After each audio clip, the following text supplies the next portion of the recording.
Dan yang namanya bahas bola Indonesia pasti nggak lepas dari Coach Sinteyong. Bisa ngejar gol cepat, mereka juga bertahannya lumayan solid. Mungkin yang harus diwaspadai pertama yaitu ngebongkar pertahanannya Filipina sama harus ngejar gol cepat sih. Kalau sebisa mungkin ya bikin kayak Vietnam, cara Vietnam bikin kewalahan Filipina. Sampai sekarang buat gua AFF itu pengen sih, ada hati kecil tuh pengen juara loh. Siapa sih yang nggak mau? Kita lihat negara tetangga udah Thailand konsisten, Malaysia pernah juara, Singapura. Pasti dalam hati kecil kita semua sih pengen loh juara. Semoga timnas menang karena tetap ada gengsinya kok AFF buat supporter Indonesia. Cuma Piala AFF inilah yang membuat kita memastikan kita itu raja di ASEAN gitu loh. Kalau menurut gue pribadi ya, itu Vietnam dari awal udah bermain dengan intensitas tinggi, ya kan? Kalau kritik, stay out, ya kan? Dikit-dikit stay out. Dan gue perhatiin tuh, gue lihat bionya itu bocil-bocil. Sumpah bocil-bocil yang kayaknya yang ikutin timnas baru bulan Desember ini, ya kan? Tapi berdasarkan yang gue baca tadi, STY belum pernah kalah saat lawan Filipina. Hanya sekali imbang dan 3 atau 4 kali menang gitu, jadi harusnya sih bisa gitu ya.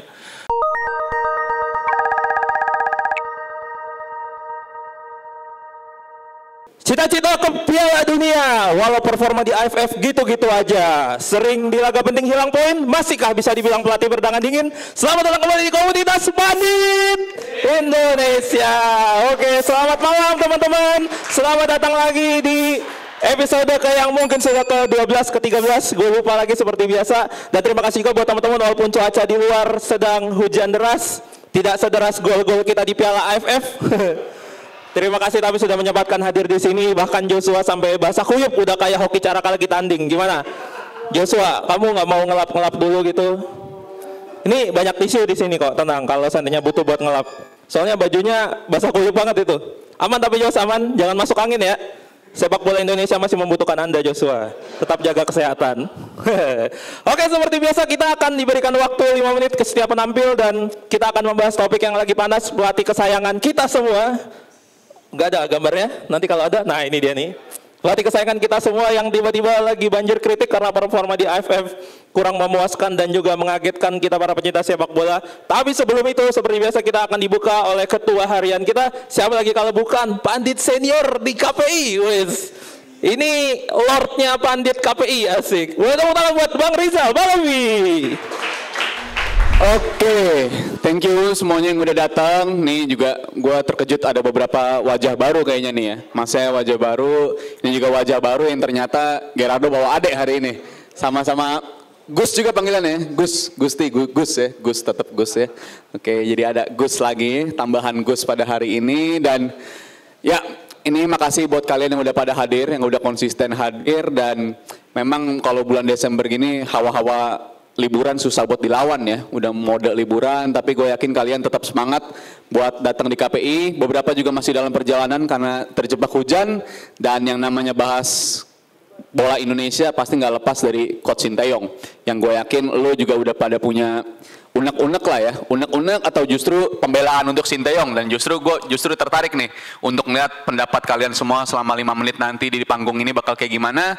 Karena gue pribadi agak bingung gitu, dari mana datangnya tekanan-tekanan kepada Coach Sinteyong dalam beberapa hari terakhir gitu. Karena kayaknya kita sama-sama sadar persis, kita tahu persis kalau ini bukan turnamen yang ada urgensinya untuk kita menangkan. Itu kita sepakati dalam beberapa episode di KPI bahkan ya, kita bilang ya kita punya tugas yang jauh lebih besar, jauh lebih sulit lagi untuk kualifikasi Piala Dunia, tapi giliran udah dapet tim yang notabene tim U22, ini tim dihabisin gitu.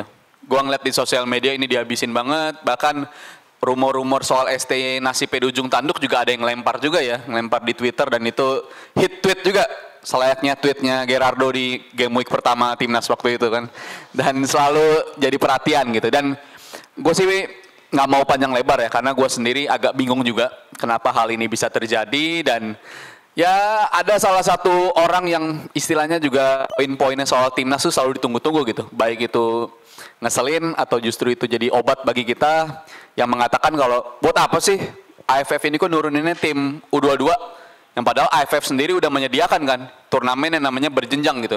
U16 ada, U19 ada. Terus dulu katanya udah potong generasi. Terus kenapa sekarang harus nurunin tim yang U22 lagi ujung-ujungnya? Itu kalian pasti tahu kan orangnya siapa. Dan sebenarnya kalau dihitung secara poin statement tersebut ya harus dibilang ada benernya juga gitu. Ini turnamen yang udah menyediakan jenjang usia turnamennya untuk berapa aja, tapi ya ini keputusan yang kita ambil. Dan gua rasa sih hanya itu aja yang mau gue sampaikan. Karena kalau gue lebih lanjut takutnya gue dalam masalah gitu ngomongin timnas kayak begini kan. Jadi lebih baik gue ngelindungin aja biar kalian aja yang ngomongin itu. Dan itu gue pengen tahu banget sih. Mungkin kalian punya insight-insight yang lebih dalam. Mungkin ada beberapa kalian yang juga gue tahu ngikutin Liga 1 secara pekan per pekan ya. Kalau dari gue sih, kalau sebelum gue, tadi kan gue udah bilang 100% beberapa, gue masih sangat percaya sama STY. Gue rasa dia masih pilihan kita untuk timnas, tapi ya KPI ini isinya bukan domba ya. Bukan domba yang bisa kita seragamkan. Gue gak mau lu kayak jadi di tempat-tempat lain gitu. Lu jadi domba yang penggiringnya ngomong apa, lu bakal ngomong itu juga gitu. Ini di KPI nggak begitu, kita nggak ada domba-dombaan. Jadi kalian semua boleh punya pendapat masing-masing dan ditunggu temanya pada malam hari ini. STY dalam situasi terhimpit dan apakah benar terhimpit? Silakan kalian jawab di panggung ini. So, gue balikin lagi ke Gerardo. Thank you. Thank you Bang Rizal. Nggak, lu bisa ya Bang Rizal bilang itu opini-opini nggak tahu dari mana, masa nggak tahu sih Bang? Emang di studio atas nggak ada omongannya Bang? Gue denger-denger udah ada omongan tuh. Ya, jadi teman-teman gue mengingatkan lagi sebelum kalian tampil jangan lupa gembok akun IG kalian. Takutnya nanti diserang. Sama jangan lupa jajan di Pasti Bisa Coffee. Ada banyak menu-menu di sana, baik yang kopi dan non kopi. Kalau bingung nggak mau minum kopi, es teh ada banyak, masih dijual juga.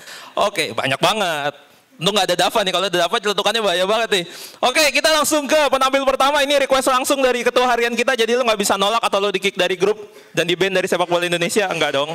Oke, yang pertama boleh kita beri tepuk tangan untuk Billy. Boleh Billy maju ke depan. Malam semua. Hujan-hujan gini ngomongin ST ini ya. Aduh. Hah? Nah itu, ST apa ST itu? Sesuai judul ya, judulnya apa sih tadi? Terhimpit. Yeah. Menurut kalian semua terhimpit nggak sih? Hah? Biasa aja. Tadi katanya jangan seragam. Nih, coba dong. Hah? Dari hati nurani gimana? Enggak, biasa aja. Tapi ngeliat permainan timnas yang kayak gitu, nggak usah ngeliat hasil, ngeliat permainannya aja. Anjir, part of proses. Yang lain mungkin? Harus belajar passing. Bukan saya yang ngomong, nih ada ya. Jujur pribadi gue bingung nih sebenarnya ya. Karena temanya terhimpit. Sebenarnya ini kan udah keputusan dari PSSI, dari federasi dan juga pelatih untuk menentukan U22 yang nanti ujungnya akan regenerasi ke SEA Games, ya kan? Tapi kalau ngeliat permainannya, emang iya regenerasi? Yakin nggak sih regenerasi? Mungkin. Tapi kalau kita bilang generasi itu misalnya 4-5 tahun ke depan, mungkin. Tapi kalau kita bilang 1-2 tahun, belum ya. Belum. Nah, 2 minggu yang lalu waktu itu kita bahas tentang Piala Amek ini ya, gue bilang bahwa apapun hasilnya kayaknya gak usah lah kita peduli tuh stay out gitu ya. Tapi kok ngelihat permainannya berat ya, berat. Bukan berarti nggak bisa karena koreksi kalau gue salah, STY kalau di ASEAN ya mungkin itu dikalahnya cuma sama Vietnam sama Thailand. Sisanya menang, kebanyakan menang, bahkan rekornya STY itu paling banyak menang lawan Timor Leste gitu ya. Gak lucu loh itu, gak semua orang bisa menang lawan Timor Leste loh, gak boleh ketawa kayak gitu. Dan untuk besok lawan Filipina, STY sekali lagi koreksi kalau gue salah gitu ya, tapi berdasarkan yang gue baca tadi, STY belum pernah kalah saat lawan Filipina. Hanya sekali imbang dan 3 atau 4 kali menang gitu, jadi harusnya sih bisa gitu ya. Dan apapun hasilnya, semoga apa nih? Pokoknya dari gue adalah jangan kaget kalau misalnya nanti waktu lawan Australia atau Bahrain pelatih kita bukan STY lagi. Terima kasih. Seru banget. Aduh, tapi sejujurnya gue pernah punya kepikiran kayak gitu sih, tapi maksudnya kita kan ternyata jaraknya ke Maret masih jauh ya. Gue sama kayak lu Sultan, gue bingung tuh. Kayak misalnya kemarin kita kan habis selesai lawan match terakhir, lawan siapa sih lupa gue, lawan Arab Saudi kan. Arab Saudi itu terus gue langsung mikir, ini kalau mau ganti pelatih nih misalnya gitu ya. Sekarang, karena ke Piala Dunianya masih jauh gitu. Maksudnya masih Maret kan, masih cukup lah buat adaptasi. Tapi kalau ganti mau siapa gitu loh. Apa? Van Bronckhorst. Katanya Ten Hag. Katanya Ten Hag. Soalnya kemarin katanya nyarinya yang Belanda biar nyambung kan. Oh iya, Van Bronckhorst Belanda juga. Ya terus ada ada keturunan gak sih? Bener ya, ada keturunan ya pernah ya? Van Bronckhorst kan yang pernah main di pertandingan All Star Star Bowl itu ya. Iya, oke. Kita selanjutnya langsung ke penampil kedua. Ini kalau di absen ada di papan atas juga, gue lupa di atas bukannya tadi pokoknya. Ini dia tuh salah satu kemarin waktu itu sama Bang Valen dibilang temen gua pemerhati sepak bola wanita. Oke, kalau sudah hadir sekarang boleh kita dengar opininya. Beri tepuk tangan untuk Dava. Kalau kita bandingkan dengan 2020 dari aspek persiapannya jelas jauh. Kenapa? Karena pada AFF 2020 di mana awal mula ST mencoba ya skuad ataupun format dari hasil regenerasi yang dia buat itu persiapannya panjang. Bahkan sempat TC ke beberapa negara di Timur Tengah seperti Oman dan satu lagi UAE kalau nggak salah. Dan sempat melakukan beberapa kali tanding uji coba melawan Afghanistan yang dulu inget tuh Elkan Bagot sampai cedera lehernya. Sama yang kedua melawan Myanmar. Nah itu sekitar hampir sebulan kalau nggak salah ada. Nah kalau kita bandingkan sama sekarang nih AMEC 2024 persiapan kita itu kurang lebih seminggu lebih bahkan. Dan hanya berkesempatan uji coba melawan Bali United, itu pun tim reserve-nya. Ya. Jadi kalau misalkan mau di compare secara apple to apple, nggak fair menurut gua kalau misalkan kita bandingkan dengan 2020 seperti itu. Itu yang pertama. Yang kedua adalah perihal siklus regenerasi. AFF itu kan udah ada jenjangnya 16, 19, bahkan 23 ada sempat terakhir 2023 nggak salah awal, kemudian senior. Tapi regenerasi itu tidak sesimpel itu. Dalam artian skuad U16 langsung diterapkan begitu saja ke U19, begitu pun seterusnya. Di tim senior sekarang ada beberapa pemain U19 itu yang bahkan sudah diorbitkan. Donitri, Pamungkas, Kadek Arel, seperti itu. Bahkan di TC ada beberapa pemain juga U19 yang dicoba. Meskipun pada akhirnya ya tercoret. Bahkan Arkan Kakak sampai sekarang juga dimasukkan dan sempat dimainkan melawan Myanmar. Regenerasi itu bukan berarti U19 satu skuad itu langsung dimainkan ke U23 langsung dimainkan ke senior, enggak. Pasti ada beberapa tambahan pemain yang tidak melewati jenjang tersebut melalui timnas kelompok usia. Itu sih yang mau gue sampaikan ya teman-teman malam ini. Kurang lebih mohon maaf. Wassalamualaikum warahmatullahi wabarakatuh. Thank you Dava. Jadi gimana nih kita dari tim Jebret, mau di-cut apa enggak nih?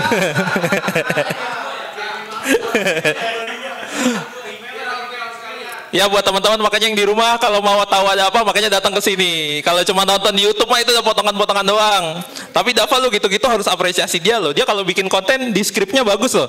Biasanya lagi lihat-lihat lukisan. Pak, gimana tuh Pak kondisi rumput GBK? Oh, rumput GBK bisa gitu anjir. Masa kontennya begitu ya, pura-pura gitu. Kenapa? Makanya tiba-tiba ada yang nanya gitu kebetulan, terus dia bisa pura-pura gitu lagi main HP, lagi ngapain. Tapi memang unik sih ya, dia punya cara komunikasi yang unik. Namanya Dava Pak. Oh iya ya, nggak apa-apa. Nanti cari aja Pak, ada kok di posting ntar sama akun Jebret Media. Oke, yang selanjutnya ini dia request buat maju di awal sebelum break.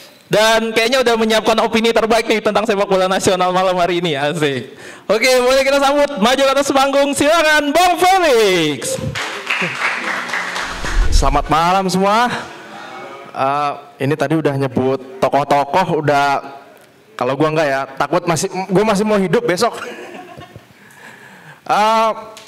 Kali ini kan bahasnya ST terhimpit atau terjepit. Malah kalau gue bilang mungkin tema lainnya terdesak atau didesak. Tapi menurut kalian sendiri nih, terdesak atau didesak gak STY? Hah? Didesak sama? Nah, itu dulu. Didesak sama siapa? Kayak perasaan kita juga nggak ada minta juara kan ya? Nggak ada. Ya ada segelintir yang di X sama yang nonton TV One. Oh, maaf. Tapi emang bener yang di X sama TV One suka ngaco.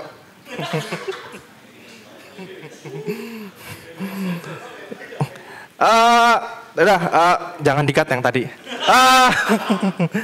Ya kalau gue sih bukan mau nge-breakdown yang masalah yang ST-nya yang kemarin mainnya gimana, itu kita udah tau lah ya, maksudnya sadar diri. Ini kan U22 ya gitulah, pemainnya ya baru uji coba sekali, passingnya masih asal-asalan.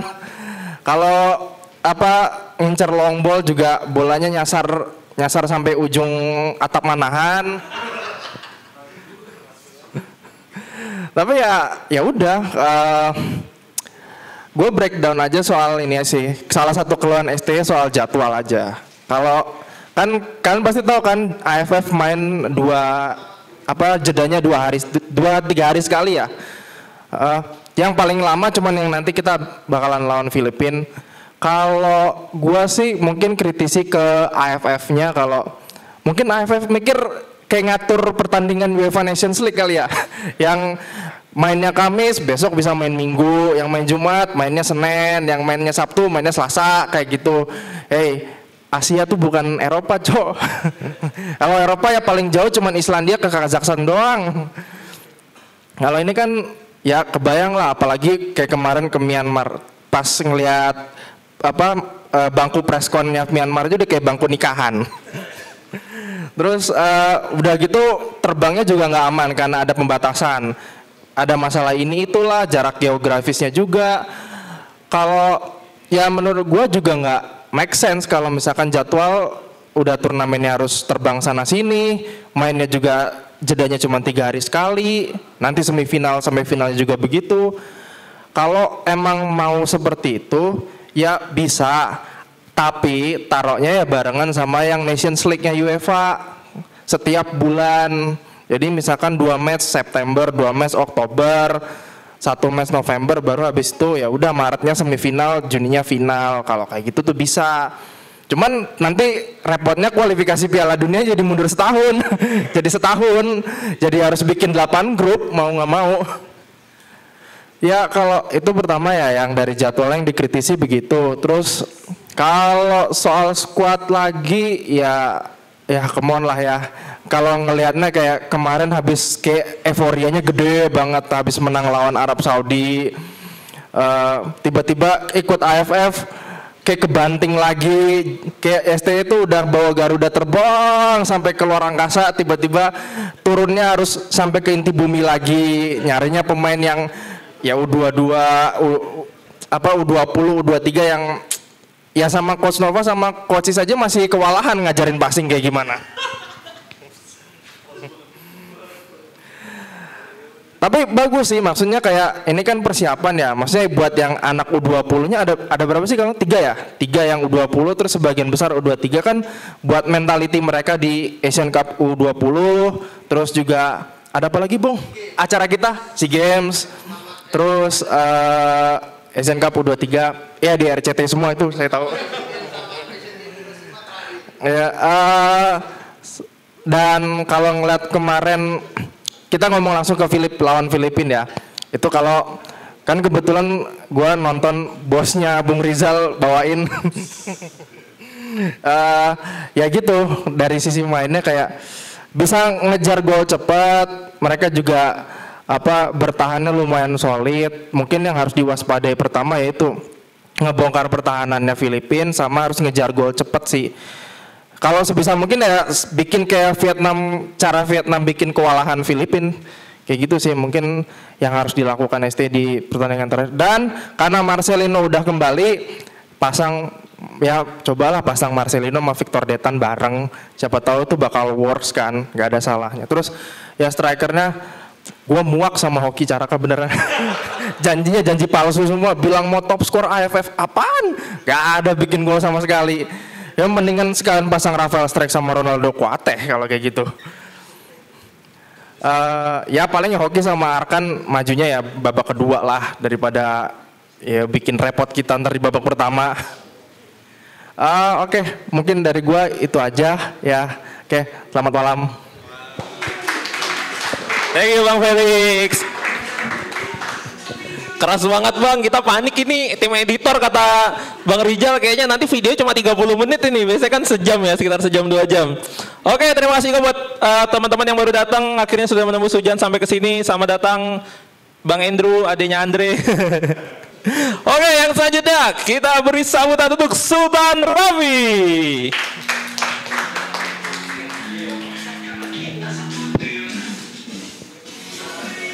Selamat malam KPI. Oke, pembahasan hari ini soal Sintayong. Gua sedikit mau nanya sama semua yang di sini. Di sini ada yang anggap AFF ini turnamen penting dan bergengsi nggak? Nggak ada. Emang gua juga setuju. Emang AFF ini secara value emang kurang karena emang buat negara-negara ASEAN aja. Tapi gua sebagai alumni dari 2010 sampai sekarang kita ngelewatin naik turun loh di AFF. 2010 itu mulai naik lagi nih era coach almarhum Alfred Riedel, Irfan Bahdim, Oktomaniani. 2012 kita sempat bergejolak. Itu ada namanya Johnny van Beekering, Tony Kuse. Itu menurut gua era dark lah, era kegelapan kita. Sempat naik turun 2016 sudah mulai naik lagi sampai sekarang. Buat gua AFF itu pengen sih, ada hati kecil tuh pengen juara loh. Siapa sih yang nggak mau? Kita lihat negara tetangga udah Thailand konsisten, Malaysia pernah juara, Singapura. Pasti dalam hati kecil kita semua sih pengen loh juara. Cuma balik lagi semua keputusan ada di pelatih dan di federasi ya. Soal STI ini gue sedikit gemas dalam beberapa waktu ini. Pertama soal jadwal, dia mengeluhkan jadwal. Semua tim juga ngerasain kok rasanya jadwal padat, nggak cuma dia doang. Kenapa dia baru berkoar-koar itu sekarang? Ya kan? Kedua, soal pemilihan pemain. Oke, dia milih pemain kategori U22. Emang di kategori U22 ini dalam tanda kutip, pemain yang dipilih ini main reguler. Ada beberapa yang tiap pekan selalu main. Contoh kayak Rivaldo Pakpahan di Borneo, dia bukan hanya ngisi slot 22, tapi emang main regular di situ. Dia diproyeksikan buat gantiin Adam Alis. Terus ada beberapa nama seperti Zanadin Faris juga kerap regular di Persis Solo. Terus ada FC Bekasi, ada Cahyo Supriyadi, Erlangga pun di Liga 2 regular. Tapi itu harus jadi tanggung jawab dia. Ini pemain-pemain yang dia pilih loh. Dia kan datang dari 2019 atau kita hitung dari 2020 lah. Masa sih dia nggak nonton Liga 1, Liga Indonesia? Pasti dia tahu dong karakter pemain kita yang modelnya kayak gimana. Gue sedikit menyoroti pemilihan pemain terutama di lini tengah. Dia terlalu banyak ngambil gelandang yang tipenya box to box. Banyak banget gelandang yang tipenya itu sama. Arkan Fikri, Zanadin Faris. Itu ada dua gelandang yang gaya mainnya itu mirip sama box to box. Terus Rivaldo yang tipenya breaker. Di sini kelihatan banget kurangnya pemain lini tengah yang tipikal kreatif. Emang ada Marcelino. Terus siapa lagi coba? Rayhan Hanan, iya dia pemain kreatif. Cuma gua rasa dia ini bukan sebagai apa ya? Kalau kita buntu dia nih solusinya bukan. Praktis hanya bergantung sama Marcelino seorang dong. Itu sih yang menurut gue benar-benar sangat disayangkan. Kenapa nggak coba ambil pemain kreatif lebih dibanyakin? Misalkan kayak Witan atau Egi atau mungkin yang agak senior Adam Alis yang dia Wahyu kan center back itu. Ya. Wahyu Pras itu center back. Atau mungkin Beckham Putra, masih banyak kok pemain Liga 1 yang tipikal kreatif. Gua nggak tahu entah mungkin dari strateginya atau gimana, kenapa dia milih pemain-pemain yang tipikalnya sama, di itu terlalu banyak. Buat lawan Filipina, gue sih optimis harus menang dan yakin menang. Tadi mungkin Bung Surya bilang lawan Filipina kita belum pernah kalah, tapi setahu gue sih kita pernah kalah waktu kualifikasi Piala Dunia yang di Filipina tuh. Enggak yang 2-1 yang kalau di Filipina yang ada masih ada Sadil. Itu kalau nggak salah kalah. Oh, sama ya? Iya, sorry. Oke. Buat lawan Filipina, ada 2 nama yang menurut gue harus dicoba dari starting line up untuk mengisi, terutama posisi depan. Strike sama Detan buat gue layak banget untuk dicoba. Oke, apalagi Marcelino udah bisa main kan nanti lawan Filipina. 3 pemain ini menurut gue akan menjadi kunci untuk poros serangan timnas. Walaupun kita gak cetak banyak gol, tapi minimal main cantik lah. Kita ini sebenarnya bisa kok, bisa main cantik, bisa main rapi. Tinggal gimana pemainnya aja di lapangan menerapkannya. Sini ada yang optimis nggak besok menang lawan Filipina? Atau mungkin realistis aja lah.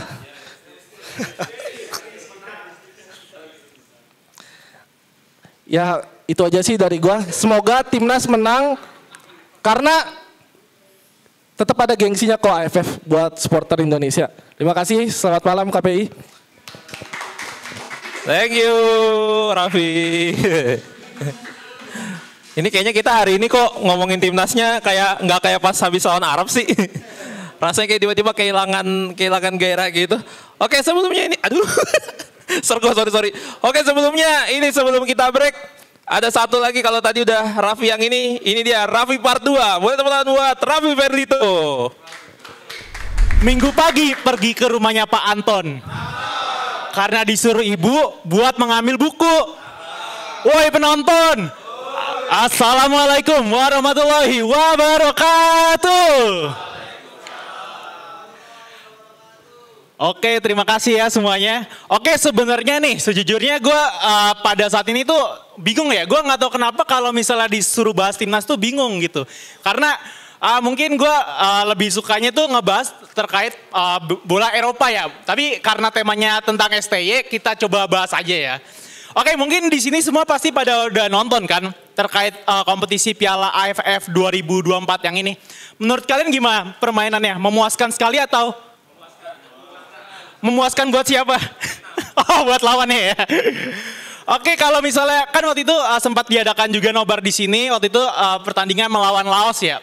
Dan memang banyak banget nih kejebolannya Indonesia itu berawal dari kesalahan di belakangnya gitu. Kalau saya lihat ya waktu itu mayoritas kebanyakan itu adalah ketika Laos itu melakukan counter attack, backnya tuh tinggal 1 di belakang gitu. Biasanya kalau nggak salah tinggal Kadek ataupun yang lainnya gitu. Dan itu sangat membahayakan gitu. Nah yang saya bingung ya di pikiran saya, kan Indonesia itu kan bermainnya formasi 3 back ya.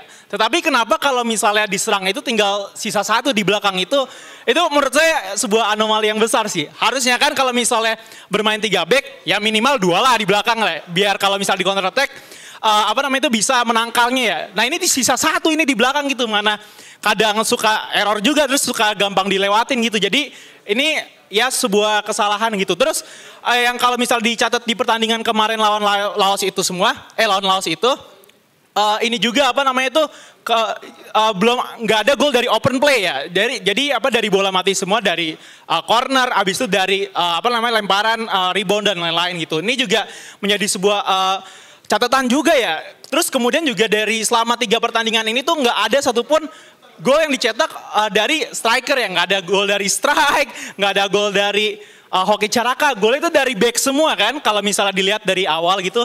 Jadi ini kemana nih strikernya? Jadi bener, jadi yang selama ini STY bilang tuh yang Indonesia butuh striker, ternyata bener ini permasalahannya gitu. Nah tapi karena ini memang dikonsepkan untuk U22 untuk Indonesia. Mungkin kalau saya sendiri sih nggak punya ekspektasi tinggi ya. Memang dari awal tuh ya udah juara nggak juara alhamdulillah, nggak juara nggak apa-apa gitu. Tapi pas kemarin seri lawan Laos itu kayak kok bisa sih seri lawan Laos? Biasanya menang 6-0, 4-0. Nah ini seri gitu. Nah abis itu kan juga kan sekarang kalau nggak salah dihitung kan ya di ranking internasional FIFA ya. Dan mungkin karena seri sama Laos itu Indonesia jadi turun lagi peringkatnya dari 125 ke 127. Dan kalau menurut saya sih kalau ranking ini lumayan penting ya kan buat persiapan drawing apapun dan penempatan potnya gitu. Tapi kalau menurut saya sih nggak apa-apa sih untuk regenerasi penggunaan U22 ini, karena kan kedepannya ini kan bakal banyak lagi nih kompetisi-kompetisi kayak misalnya di SEA Games tahun 2025 di Thailand, ataupun kualifikasi Olimpiade Los Angeles tahun 2026. Jadi bisa digunakan ini. Tapi kalau misalnya permainannya masih begini-begini terus nih, kira-kira kalian bakal tetap optimis gak sih? Setidaknya nih pencapaian misalnya kualifikasi Olimpiade kan kemarin sampai playoff, international playoff ya. Kalau kalian pada percaya nggak nih kalau Indonesia bakal sampai ke level itu lagi? Atau mungkin bakal lolos atau mungkin gagal di fase grup? Kalau menurut kalian gimana nih? Oh kalau ada pemain abroad bisa. Mungkin nanti oleh Romeni ya. Oleh Romeni siapa? Jens Raven bisa jadi pembeda gitu. Ya semoga aja sih di Olimpiade Los Angeles nanti tuh bisa lolos ya. Walaupun cukup sulit karena kan memang jatahnya untuk Asia tetap 3+1 ya. Jadi ya minimal harus menang di semifinal ataupun lolos di peringkat 3 terbaik gitu. Jadi kalau dari saya sendiri sih, saya sendiri tidak tidak berekspektasi tinggi ya. Kalau saya juga saya sih yang nggak optimis justru Indonesia menang lawan Filipina ya. Justru saya optimisnya mungkin seri ataupun kalau kalah ya kalah tipis gitu. Mungkin kalau menang besar gitu enggak, kalau mungkin menang tipis 1-0 bisa aja karena Filipina aja bisa bikin imbang Vietnam gitu. Itu kan serem banget ya. Bahkan tadinya Filipina udah menang 1-0 kan. Terus akhirnya di menit akhir disamakan oleh Vietnam. Nah, mungkin Marcelino mungkin nanti mainnya jangan terlalu gegabah lagi ya lawan Filipina. Kalau misal udah kartu kuning, ingat lu tuh udah kartu kuning gitu. Jangan asal naik lagi kaki orang main selengkat-selengkat aja kartu merah kan lu. Nah pokoknya semoga nanti di match lawan Filipina si Strike ataupun si Caraka bisa golin lah. Masa golnya back lagi, masa ngandelin Arhan mulu. Masa ngandelin throw in mulu atau cornernya Donitri. Ya harus itulah sekali-sekali gol lewat open play gitu. Semoga ya kita semoga Indonesia bisa menang lah lawan Filipina. Oke, mungkin itu aja dari gua. Wassalamualaikum warahmatullahi wabarakatuh. Terima kasih semuanya. Thank you Raffi. Jadi gimana? Lu pengennya menang? Tadi katanya mau realistis. Jadi gimana nih? Oke, menang tipis. Seri golnya gol Indonesia penalti, gol Filipina bunuh diri kita. Sahur banget kayaknya. Oke, kalau gitu kita seperti biasa break dulu. Nanti kita akan kembali di segmen kedua. Di luar tapi hujan gak sih? Pokoknya kalau yang ngerokok lama, rokok bakaran di luar, kalau nge-vape boleh di dalam. Oke, kita akan kembali lagi di segmen kedua setelah yang satu ini.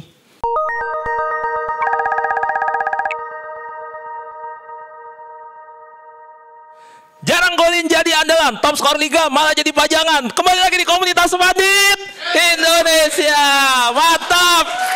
Ini baru nih, dari tadi nih yang kita tunggu-tunggu. Giliran bahas timnas ramai lancar, giliran bahas Madrid. Tapi habis dapat penghargaan FIFA Best Man Player, akhirnya bermunculan lagi ya. Fans-fans Madrid akhirnya nongol-nongol juga sekarang ya. Iya. Tapi mohon maaf, kita nggak perlu bahas Madrid di sini, kita bahas timnas saja. Oke, karena sudah ramai, gue langsung aja. Ini dia penampil yang sudah sangat ditunggu-tunggu. Dia sudah sangat bersemangat teman-teman untuk hadir ke sini. Bahkan dia menembus hujan sampai lihat kan dari antara kalian semua siapa yang paling basah di sini? Sampai nyeker loh, gila. Sampai nyeker, gokil. Jadi kalian semua tidak lebih pandit dari orang ini. Hujan badai diterabas kayak yel-yelnya Persija emang. Walau hujan turun lagi ya Jos ya. Tapi yang ini bukan fans Persija, ini fansnya Wahyu Prasetyo. Boleh tepuk tangan untuk Joshua. Selamat malam semuanya. Perkenalkan, saya John Joshua dari Depok. Saya udah 2 bulan mau gabung di sini di komunitas Pandit Indonesia. Gak kerasa ya, waktu udah berjalan, kemungkinan besar saya akan dipanggil untuk masuk ke DPI Muda. Ada waktunya, sabar. Kita bahas soal timnas. Nah, ini semua gara-gara STY kalah dari Vietnam. Apa iya setelah kalah lawan Vietnam 3 kali menang di ajang Asia, masa di ASEAN nggak bisa? Itu belum tentu tuh. Di lawan Filipina Sabtu besok harus bisa menang. Yang penting belum tentu nih kita ini bisa menang. Sebab ini ASEAN bukan Asia. Sebab 3 kali menang di level Asia belum tentu itu bisa menang di ASEAN. Contohnya nih, pas lawan Vietnam yang golin Asnawi dipanggil juga, kalah. Selain Asnawi ada pemain-pemain muda, Arkan Kakak terus Kadek Arel. Bagus-bagusnya tuh Arkan Kakak sama Kadek Arel. Arkan Kakak itu di posisi sebagai gelandang, sementara Kadek Arel back. Jadi ini yang harus dibenahi STY kalau mau lolos semifinal. Kuncinya satu, harus menang lawan Filipina. Kuncinya STY untuk bisa menang lawan kuncinya STY untuk bisa menang lawan Filipina. Formasi dan taktik harus dibenahi, line up harus diperbaiki. Pemain-pemain timnas mayoritas pemain U22. Masa pemain seniornya nggak dibawa? Kayak Egy Maulana Fikri, Witan Sulaiman, Hernando. Terus kemudian Witan, Hernando. Terus kemudian Egy, Wahyu, Rizky. Terus selain Rizky, Yakob, terus ada Malis, terus Ricky Kambuaya sama satu lagi Malik Rizaldi sama Nadio gak dibawa. Itu Sintayong lebih milih ke U22 sebab pemain yang beberapa diantaranya akan dibawa ke Piala Asia U20 di Tiongkok Februari nanti. Sebagian sisanya masukkanlah buat SEA Games. Apalagi setelah AFF ada Piala Asia U20 di Tiongkok. Terus selain Piala Asia U20 di Tiongkok, terus ada SEA Games di Bangkok. Terus habis itu AFC U23 di Arab Saudi. Kita di kualifikasi masuk pot pertama. Bayangkan debutnya bisa sampai semifinal. Debutnya di semifinal. Debutnya sampai semifinal tapi hasilnya kalah dari Uzbek. Belum tentu kita bisa lolos Olimpiade.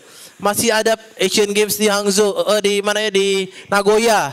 Itu harus diperbaiki para pemain mental dan kualitasnya.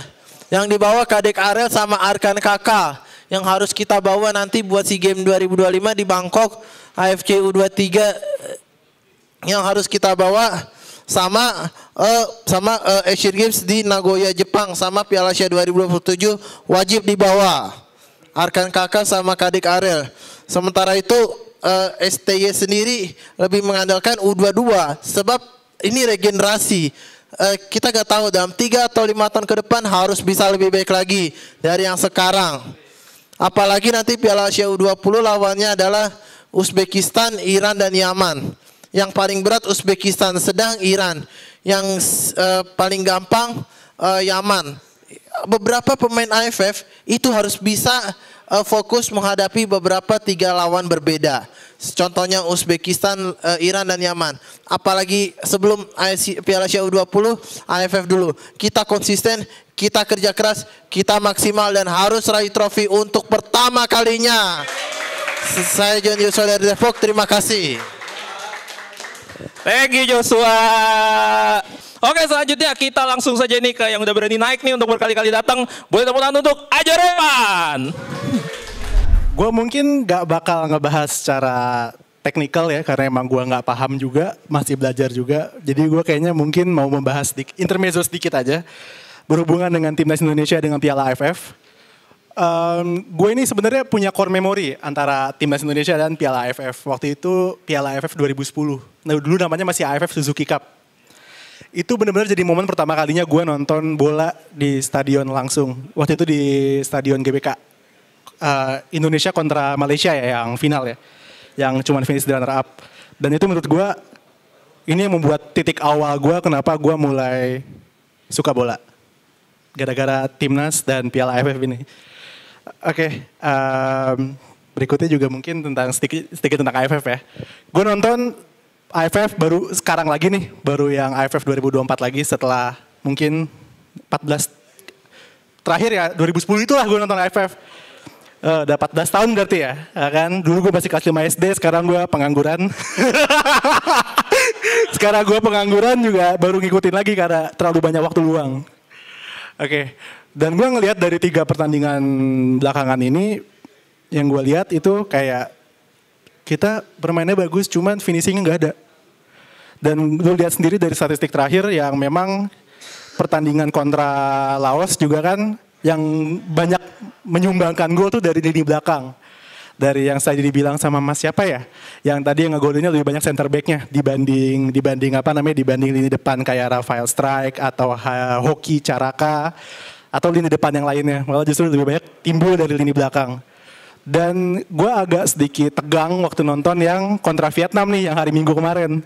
Itu gue cukup tegang karena gue mikir, ini bisa kali ya bisa menang tipis. Ternyata sampai menit ke babak kedua aja tuh masih gol belum tercipta. Dan gue lihat juga Vietnam itu mainnya cukup nekan ya. Dan dilihat dari possessionnya juga lebih banyak Vietnam yang megang bola dibanding timnas. Dan gue udah mulai situ tuh kepercayaan gue udah mulai turun tuh, keyakinan gue yang awalnya bisa nih 3 poin kan.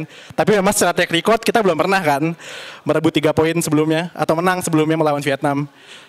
Terus gue pikir bisa seri aja udah alhamdulillah deh nih. Tapi ternyata ujung-ujungnya sebuah gol tercipta di mendekati menit-menit terakhir. Dan gue pikir ya udahlah yang penting gak dibantai. Udah gak terbantai ya gue udah bahagia gitu kan untuk pertama kalinya. Dan harapan gue untuk pertandingan hari Sabtu Indonesia Filipina, gue belum pernah mengikuti pertandingan sebelumnya dan gue juga belum sempat riset juga mengenai pertemuan Indonesia dengan Filipina. Tapi harapan gue ya semoga bisa menang atau mungkin seri. Gue mencoba tuh realistis saja. Kalau menang alhamdulillah ya, kalau seri ya alhamdulillah juga. Tapi tetap harapannya utamanya 3 poin lah ya. Karena kan saat ini Indonesia masih di posisi kedua kan, di bawahnya Vietnam dengan perolehan 4 poin. Dan ya semoga bisa menyajikan pertandingan yang seru lah di hari Sabtu ini. Percaya menang nggak? Masih optimis gak nih kita bisa tembus ke fase berikutnya? Harus ada harapan dong. Anggap aja hadiah tahun baru. Lolos doang lah ya, tapi nggak. Belum, tapi lolos aja ya. Iya sih nggak apa-apa lah lolos doanya. Tapi kalau menang kan bonus alhamdulillah. Iya kan, semoga itu bisa membangun kepercayaan pemain timnas untuk lebih percaya diri lagi bahwa kita bisa tembus ke Piala Dunia untuk pertama kalinya. Sekian, selamat malam. Thank you Revan. Ini sebenarnya dari tadi kayaknya gue sama Bang Rizal nungguin nih. Kok semuanya kayaknya bahas pasrah-pasrah aja, nggak mau ngomongin pemain nih gitu. Pemain tengah gitu misalnya, yang nomor nggak jadi. Ya oke, yang selanjutnya ini dia datang tidak pernah tersesat karena dia datang dari gedung Kompas. Belibet lagi gue. Boleh tepuk tangan buat Bang Kompas kita, Bang Dev. Silakan Bang Dev. Oke, selamat malam KPI. Ini kayaknya tulisan kantor gue jadi ke bawah sampai sekarang ya, tapi nggak apa-apa dah. Oke, tema kali ini ngebahas tentang STY atau timnas lagi ya gitu. STY dalam situasi terhimpit, mungkin gue pengen mulai dari sisi Sintayongnya dulu. Seperti yang kita tahu mungkin banyak juga publik atau netizen kita yang nggak senang sama hasil ketika timnas kita melawan China di China kemarin waktu kualifikasi. Gue rasa di keadaan itu situasi Sintayong juga sudah sangat-sangat terhimpit gitu. Karena target dia lebih besar yaitu harus membawa 3 kemenangan wajib di kandang ketika kualifikasi Piala Dunia. Dan itu pengen gue bawa kasusnya ke AFF ini.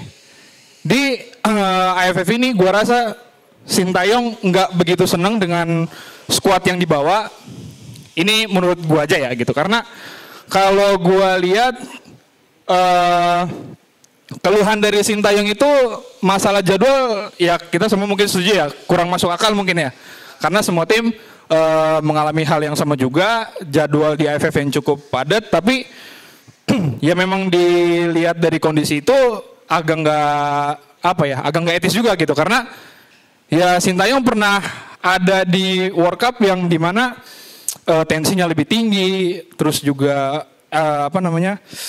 tekanannya juga lebih tinggi, dan gue rasa masa ya lo tampil di tingkat AFF keluhan lo hanya sebatas itu gitu loh. Jadi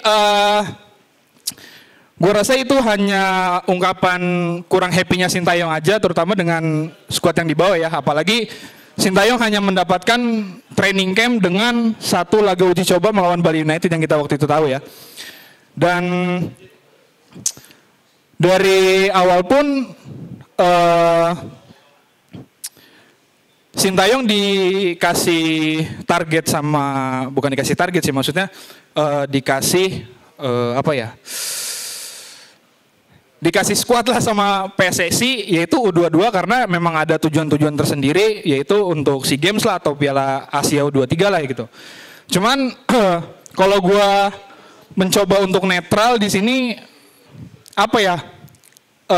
nggak tahu ya, gue melihatnya situasi ini sebagai saywar aja untuk si Sintayong gitu. Maksudnya kita tahu lah gitu, Sintayong walaupun tiap matchnya yang kita harapin akan menurunkan line up yang terbaik, tapi ada aja satu pemain di posisi wing kanan lah atau wing kiri lah atau dimanapun yang kok lu pasang pemain ini nggak pasang pemain ini gitu loh. Tapi somehow dia bisa menunjukkan penampilan yang cukup oke dan bahkan bisa menang gitu. Apalagi ketika lawan Saudi kemarin kan dia berhasil menunjukkan itu dan berhasil mendapat kepercayaan lagi. Nah, gua rasa Sintayong di sini dengan U22-nya itu diuji lagi gitu. Bisa nggak dia dengan U22 ini berbicara banyak di AFF 2024 ini gitu. Dan so far ya melihat reaksi dari publik, melihat reaksi dari penonton timnas semua ya mayoritas dan kebanyakan kecewa lah gitu dengan apa yang sudah ditampilkan oleh timnas kita di AFF kali ini gitu. Dan tadi udah beberapa ada yang bilang juga di sini kalau misalkan next pelatih timnas kita bukan Sintayong lagi, jangan kaget bla bla bla bla bla. Mungkin itu bisa terjadi juga gitu karena bentuk dari PSSI memberikan U22 ini kepada Sintayong gitu. Mungkin kalau misalnya PSSI tidak membebankan U22 ini kepada Sintayong, bisa memberikan kesempatan kepada pemain-pemain Liga 1 yang lebih senior yang tadi mungkin udah disebut juga oleh teman-teman, mungkin Sintayong bisa berbicara lebih baik di kompetisi ini. Cuman kan yang kita tahu Sintayong hanya terbatas dari skuad U22 ini aja gitu. Makanya gue mencoba melihat kondisi Sintayong dari sisi tersebut gitu. Makanya sampai sekarang pun Sintayong terus berusaha untuk kalau bisa mendatangkan Justin Hubner dan juga Ivar Jenner, dan itu bisa terwujud kalau misalkan kita bisa lolos dan menang lawan Filipina nanti gitu. Jadi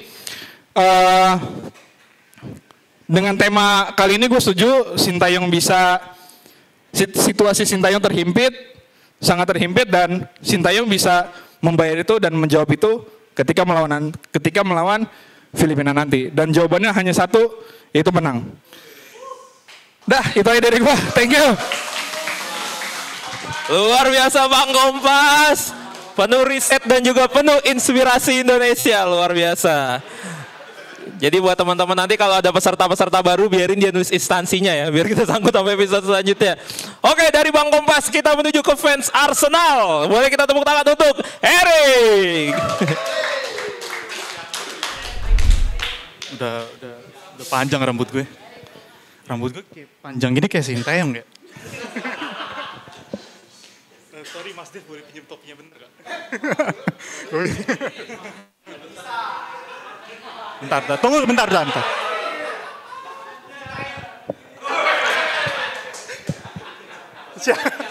Anjing siaran mirip banget lagi. Beneran mirip lagi.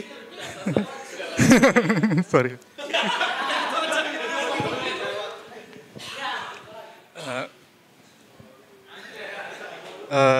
Annyeonghaseyo Yorobun. Selamat malam. Jadi bahas soal Sintayong dan timnas. 2 tahun yang lalu kan sebenarnya udah ada diskusi kayak gini ya tentang Sintayong. Apakah dengan gagalnya dia di AFF, Sintayong nasibnya apakah perlu diperpanjang? Mungkin terlalu harsh, terlalu keras kayak gitu. Tapi kan sebelum kompetisi dimulai ada diskusi, ada perdebatan di netizen yang cukup panas. Sebenarnya perlu nggak sih Sintayong itu menangin Piala AFF gitu? 2 tahun lalu gue merasa itu nggak adil buat Sintayong ya kalau kita judge dia berdasarkan Piala AFF, dan nggak adil juga buat PSSI karena PSSI itu udah keluarin effort yang besar banget buat timnas dengan proyek naturalisasinya. Dia itu kan makan usaha yang ekstra, biaya, waktu, tenaga yang harusnya bisa dibagi, yang harusnya mungkin buat sebagian orang tuh diprioritaskan ke pembinaan pemain usia muda atau pengelolaan liga, tapi terbagi ke proyek naturalisasi ini. Dan itu kan beresiko juga sebenarnya buat PSSI kalau misalnya sampai gagal proyek naturalisasi itu ya otomatis beberapa tahun jalan di tempat karena pembinaan liga dan pemain usia muda juga terhambat. Dan setelah 2 tahun kemudian PSSI tetap punya effort yang sama untuk timnas proyek naturalisasi itu, sementara Sinteyong ups and downs bisa dibilang, meskipun mungkin kalau gue pinjem ya analisanya Coach Justin up and down, tapi kan tetap nanjak gitu. Sampai khususnya yang kita bahas hari ini soal AFF, dengan effort yang udah dikeluarkan sebesar itu, privilege juga buat dia. Ternyata di permainan di Piala AFF yang tahun ini, edisi kali ini di bawah ekspektasi. Bukan ekspektasi karena kita main bagus di round 3 World Cup qualifier, tapi karena kita tahu Sinteyong itu pernah bekerja dengan pemain Liga 1 yang U21 di awal-awal karirnya, dan itu bisa berjalan, bukan berjalan tapi resultsnya juga nggak segimana, tapi kita bisa lihat ada pola permainan, ada intensi untuk menang, itu kelihatan. Tapi di sini itu nggak kelihatan. Jadi ekspektasinya itu yang ekspektasi karena track recordnya dia kan yang nggak tercapai, nggak sesuai harapan masyarakat. Tapi menurut gue tetap nggak adil kalau misalnya kemudian kita pertaruhkan juga nasib Sinteyong di karena hal itu, karena kali ini gue punya alasan yang berbeda. Argumen gue adalah apakah sebenarnya Piala AFF kali ini tuh nggak seharusnya Sinteyong yang tanganin. Sinteyong ini kan ketika dia awal datang ke Indonesia tuh punya masalah non teknis, culture shock, karena dia ngelihat oh ternyata kehidupan atlet di Indonesia kayak gitu ya. Tapi itu kan pasti pelan-pelan bisa teratasi. Terus ada juga kendala bahasa yang dia sepertinya dia belum menguasain itu. Dan juga sempat ada kritikan ke dia karena dia nggak scouting pemain secara langsung ke stadion, tapi itu didelegasiin ke staff-staffnya. Jadi dengan karakteristik Sinteyong yang seperti itu kan butuh waktu yang lama buat dia untuk ngebangun tim. Terlebih karena dia nggak mengenal, terutama karena faktor non teknisnya itu kan nggak mengenal Indonesia seperti tanah kelahirannya sendiri gitu. Jadi justru gue di sini menurut gue patut kita pertanyakan juga PSSI ini sebenarnya penunjukan Sinteyong di AFF 2024 ini tuh arahnya mau kemana? Katanya ada yang bilang karena sekalian nanti kalian nanti SEA Games ya slotnya, tapi kan SEA Games itu Indra Syafri gitu. Nah jadi Sinteyong ada kritikan terutama di area teknis, tapi hal-hal non teknisnya itu yang menurut gue perlu dipertanyakan juga. Itu nggak adil buat kalau misalnya kita ngejudge Sinteyong. Menurut gue kita perlu pertanyakan PSSI-nya juga. Sekian itu dari gue. Kamsahamnida. Thank you Erik. Gila diem-diem melo, ternyata keren loh risetnya loh, bener juga ya. Sekarang AFF, tapi katanya buat SEA Games, tapi SEA Games nanti Indra Syafri. Waduh, udah ntar SEA Games Indra Syafri, ST-nya diganti lagi. Waduh, makin. Oke, kita lanjut ke penampil selanjutnya. Ini dia, boleh kita langsung sambut Andrew. Terakhir gue ngomong di sini kan gue bilang gue optimis. Kita ada Sinteyong, kita ada Sinteyong, terus ada Asnawi juga pemain senior. Dan nyatanya memang menurut gue ya, ini menurut gue pribadi gitu loh. Gue nonton game 1, game 2, game 3. Gak ada progres sama sekali gitu loh. Itu yang membuat kayak membuat keputusasaan, membuat frustrasi gue sebagai penonton. Jadi Sinteyong itu bener kata teman-teman, maunya apa gitu loh. Ya kan, apa maunya? Lu acak-acak formasi di game pertama oke. Untuk membuahkan kemenangan. Kalau nggak membuahkan kemenangan mungkin beda ceritanya gitu loh. Dan lu coba-coba formasi di 3 game berbeda yang menurut gua Men ini turnamen, nggak bisa lo coba-coba segampang itu juga gitu loh. Karena memang publik Indonesia ini ekspektasinya banyak banget. Bener-bener cuma Piala AFF inilah yang membuat kita menjadi, memastikan kita itu raja di ASEAN gitu loh, ya kan. Ini juga yang membuat gue sebagai fans layar kaca ya, mengingat sudah nonton timnas berkali-kali. Ini juga yang membuat bedanya pemain League Ang sama pemain diaspora itu. Kita kan biasa nonton timnas kan udah pemain diaspora ya. Lihat secara teknik passing, secara teknik umpan gitu loh, teknik heading segala macam. Tapi begitu kita melihat pemain Liga 1, menurut gua wah jauh banget, bedanya jauh banget gitu loh. Mungkin jangankan Sintayong gitu loh, Guardiola juga kalau suruh pelatih Indonesia juga kalau misalnya kualitasnya sejomplang itu, menurut gua agak berat gitu loh. Walaupun levelnya cuma ASEAN. Ini membuat kayak gua sebagai yang awalnya optimis, mulai perlahan kesini mulai realistis gitu loh. Ya kan, apapun yang terjadi memang kita harus menang, tapi dasarnya itu harus ada gitu loh, ya kan. Gua kemarin nobar di sini sama teman-teman yang lain ya, di pas kita lawan Laos gitu loh. Memang bener nggak ada kreativitas sama sekali, bener-bener kayak Liga Tarkam ya, bener-bener apa ya, defense 3 back nggak terkoordinasi, terus pemain tengah juga asal-asal lari, pemain depan juga nggak dapat suplai bola. Itu menurut gua kayak bukan 1-2 Sintayong ini, tapi udah banyak banget gitu loh. Tapi memang namanya turnamen kan harus jalan. Ini membuat menurut gua Sabtu nanti lawan Filipina itu harus fight pemainnya, terutama kan pemain-pemain senior ya. Dia itu harus step up gitu loh. Harus bisa menunjukkan bahwasanya winning mental itu mereka itu harus ada gitu loh. Itu aja membuat menurut gua Filipina menang dan mungkin bisa lolos di semifinal ya, semifinal. Itu menurut gua. Pasti lolos ya Bang ya. Ya. Oke, sudah terima kasih. Oke, yang selanjutnya, ini tadi kita bocil-bocil udah pada tampil, kita juga butuh petuah dari seorang sosok senior. Dia pelatihnya Francesco Totti, teman nongkrongnya Kazuyoshi Miura, dan juga ikut membina timnas di Piala Dunia 1938. Kejauhan. Oke, silakan langsung maju ke depan. Untuk Pak Ismail. Oke, yang pertama ini deh, kualitas pemain dulu dah. Ya, sebenarnya 3 pertandingan itu menunjukkan mana sih pemain-pemain yang sebentar lagi sudah bisa dipromosikan ke tim senior yang beneran ya. Kayak Kadek Arel, Donitri, Victor Detan juga bisa. Kalau saya analoginya gini aja biar gampang ya. Katakanlah kalau kita ada standar angkanya, skornya, kalau agar bisa masuk ke timnas, katakanlah misalnya skornya 70 gitu ya. Mungkin pemain-pemain kayak Kadek Arel, kayak Donitri itu mungkin skornya sudah 65, 67, udah mepet. Bentar lagi udah bisa di-upgrade dikit untuk bisa masuk ke timnas senior. Nah itu yang bikin saya gregetan adalah pemain kayak Hoki Caraka sebenarnya. Iya.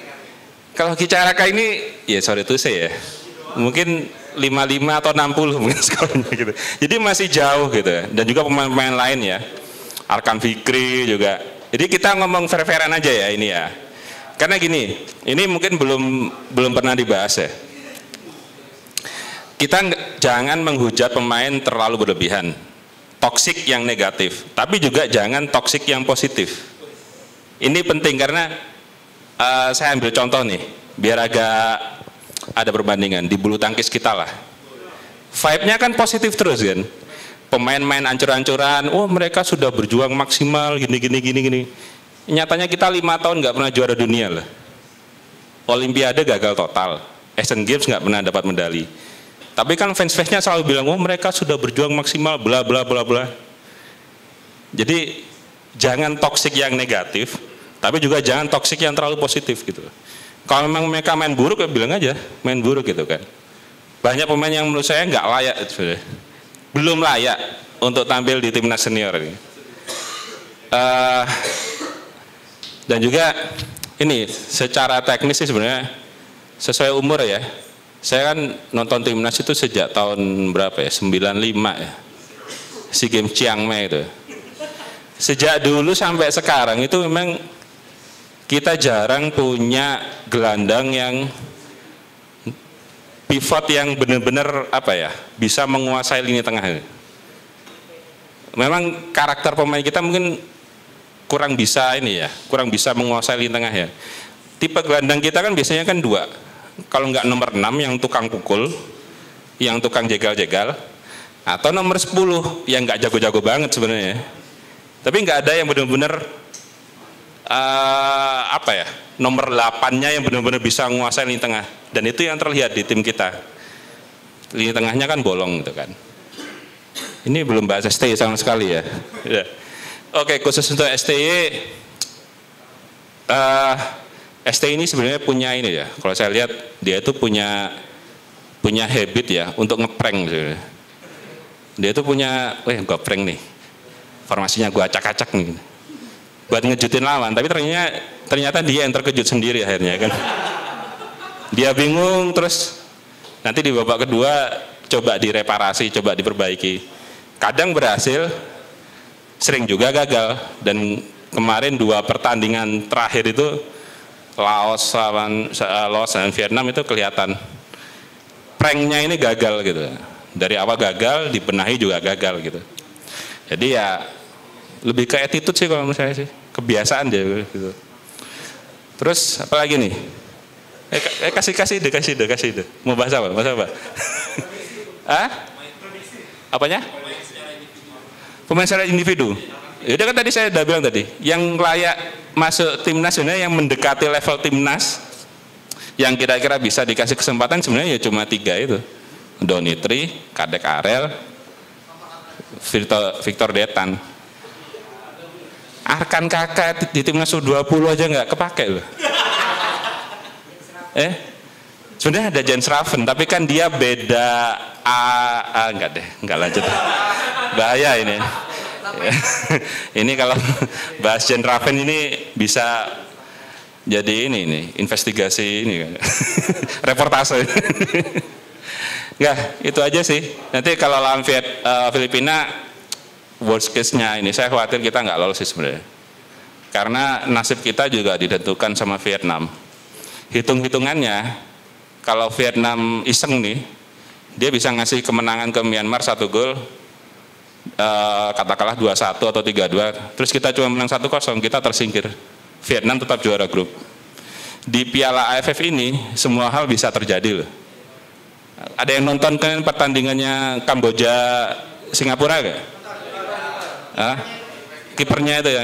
Itu salah satu contoh kearifan lokal di Piala AFF sebenarnya. Itu warisan budayanya Piala AFF seperti itu sebenarnya. Jadi hal-hal yang aneh-aneh itu bisa terjadi lah di Piala AFF ini.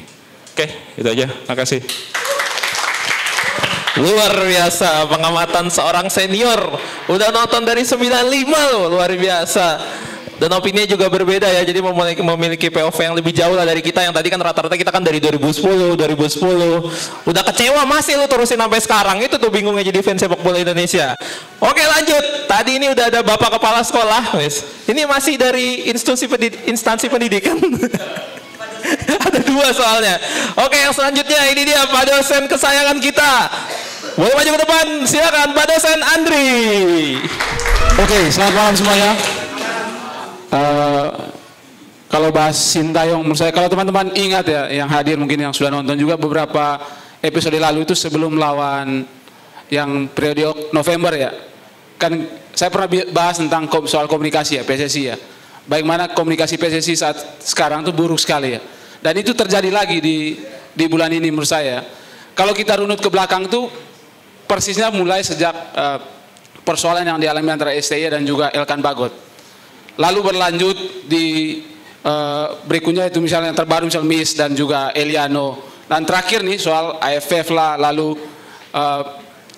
perbedaan, misal salah satu juga perbedaan terjemahan terkait interview asisten Sintayong. Lalu terlalu banyak yang berbicara di ruang publik menurut saya menjadi gaduh jadinya kan. Dan salah satu unsur yang menurut saya membuat PSSI bisa saja mendapatkan citra buruk ya soal komunikasi ini kan. Di episode tersebut saya menegaskan barangkali bisa PSSI itu merubah tuh pola komunikasi, strategi komunikasi mereka. Karena itu tadi misalnya dalam 2 hari terakhir dia dapat julukan El Podcast kan, ya kan. Makanya kalau kita lihat kejadian hari ini, saya merasa atau saya ingin bertanya lagi, benar nggak evaluasi besar-besaran kemarin tuh? Nyatanya kan hampir setiap saat itu persoalan terus terjadi kan. AFF ini sebelum AFF mereka datang, mereka pasti kan duduk bersama kan. Semua yang keluar dari mulut mereka itu kan menimbulkan polemik. Misalnya si El Podcast, dia kan representasi dari organisasi PSSI ya. Jadi ketika dia bicara, otomatis media akan mempelintir kemana-mana dan itu menjadi polemik di masyarakat. Nah sayangnya banyak masyarakat kita itu yang mencerna secara mentah-mentah gitu kan. Jadi langsung menghakimi Sintayong misalnya, menghakimi para pemain. Nah itu menjadi celaka kan. Nah menurut saya yang perlu dibenahi oleh PSSI ya soal komunikasi. Kalau memang Sintayong sudah nggak sevisi sama PSSI ya udah, karena kalian yang merekrut ya udah selesaikan aja gitu kan. Jangan ngomong Sintayong nggak punya komunikasi dengan baik dengan pemain atau nggak ada niat belajar bahasa Indonesia atau kayak gimana. Jadi menurut saya tuh omongan-omongan di ruang publik yang kayak gitu itu justru membuat situasi jadi runyam kan. Jadi orang tuh energinya terkuras. Kan awalnya kita nggak memberi beban kan kepada teman-teman muda ini yang lagi berlaga. Tetapi setelah banyak omongan dari PSSI misalnya dari Sintayong, akhirnya kan media mencoba memblow up itu dan banyaklah pandangan di luar jadinya menjadi rame kan. Nah itu yang menurut saya kalau bisa PSSI ke depan ya tentukanlah pilih orang-orang yang kompeten lah untuk berbicara di mana aja gitu kan. Kalau memang orangnya yang masih sama ya dibatasi gitu. Nah, apa yang perlu disampaikan ke ruang publik yang ranah-ranahnya PSSI dan STE ya tinggal panggil gitu kan katanya selalu evaluasi gitu kan ya panggil kan kalau memang ada yang perlu dibenahi ya udah selesaikan di internal jangan bikin gaduh gitu kan. Begitu juga hal yang sama kepada STE gitu kan kalau memang ada sesuatu yang nggak sejalan sama apa yang lu rencanain ya udah datang ke PSSI ngomong gitu kan.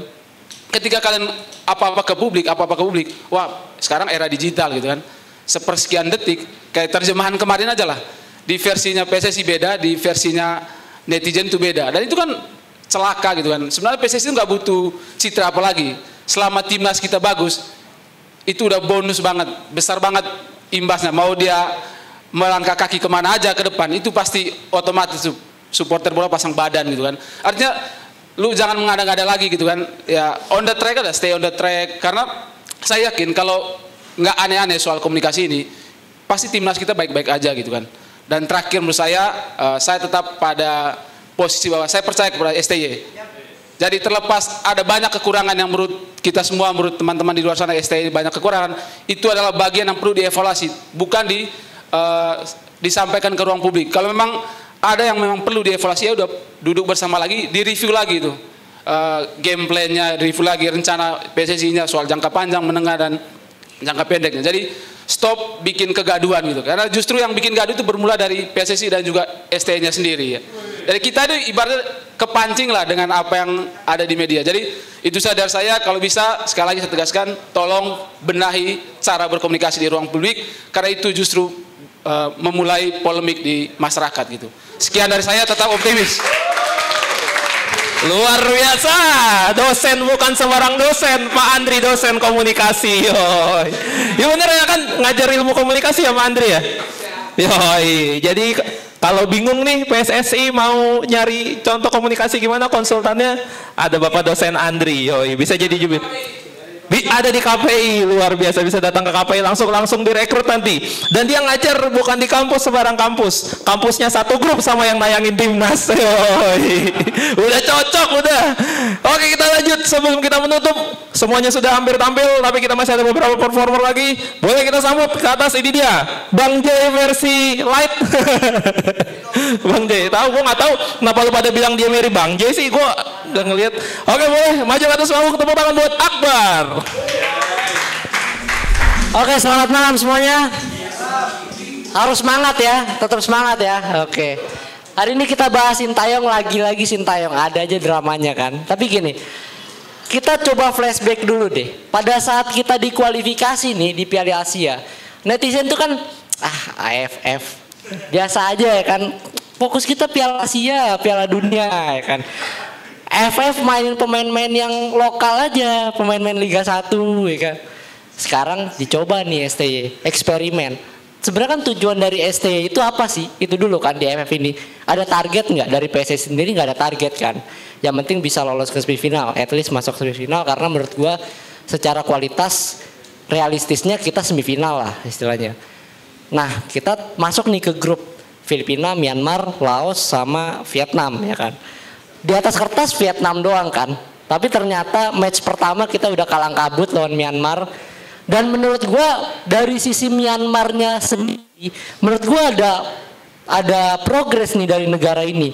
Gua lihat dari cara dia main, dari cara dia melakukan serangan, itu benar-benar berbahaya. Dan Indonesia di AFF kali ini itu rata-rata itu umurnya 20 tahun. Dan itu yang termuda di antara negara-negara lain. Ini adalah gabungan pemain-pemain senior yang gak tampil seperti Asnawi, Pertama Arhan, dan pemain-pemain baru dari Liga 1 yang masih muda. Arkan Kakak masih 18 tahun, Arkan Fikri, terus siapa misalkan Detan, Kade Karel. Ini kan pemain-pemain muda gitu loh, dipadukan.